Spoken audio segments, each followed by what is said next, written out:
Hoodie Hustling, what's up, y'all? Another episode, and this time we are spotlighting female entrepreneurship. And today we have Jael Camius with us. And what we're going to do today is she's going to discuss her journey from an employee to an employer, how she's built out her brand and her business, some of the trials and challenges she's had, as well as some of the benefits. So the floor is yours. All right, well, what do you want me to answer first? Let's start off with the why. Why did you want to become an employer and a business owner? I just always wanted to, I didn't want to receive checks. I wanted to write them out. And I feel like since my dad, like growing up, he was a businessman and he kind of cultivated in me just that drive, that go-getter, you know, get your bread for the day in a way.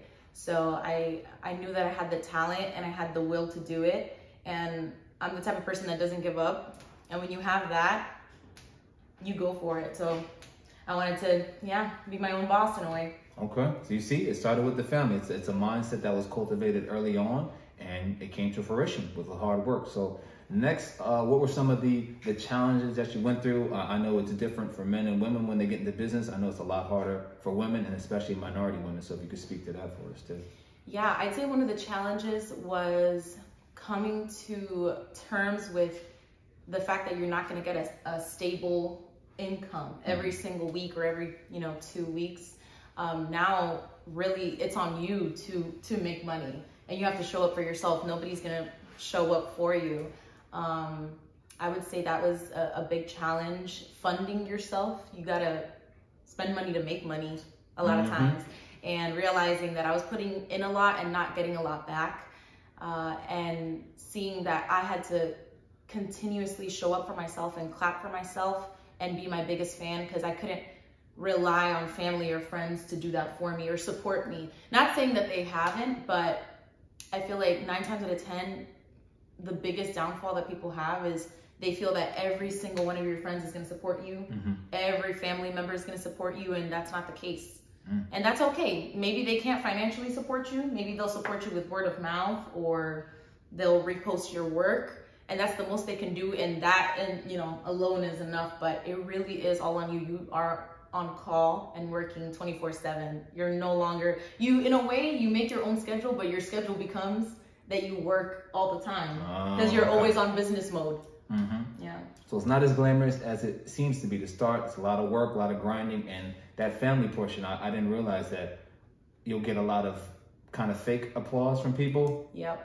But you got to work through that, and eventually those haters or doubters might become your biggest supporters down the road, right? I can attest to that, yes. Hey, there you have it. So I guess finally, in conclusion, I would like to give the audience like something to take away from them, for those people that are kind of struggling with taking that next leap of faith. What would be 1 or 2, I guess, tips of advice you give to the audience? I would say that a lot of times so many people have the idea, the dream, or like the talent to do something, and the biggest roadblocker is yourself, because you want everything to be in perfect conditions. A lot of people like yourself, you have a YouTube channel. Some people don't start because they don't have a camera, but they have a cell phone. So if you have the talent, the gift, or the drive, just start with what you have and work up from there.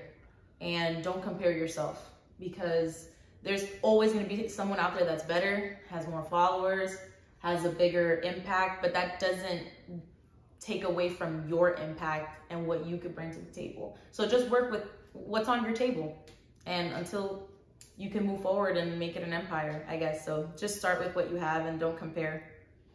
You heard it here. Don't compare.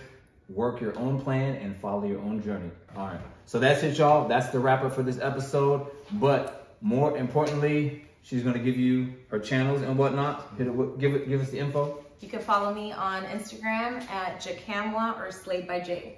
It'll be on the screen. And I'll pin it to the comments too, y'all. Thank y'all for tapping in. Hoodie Hustling.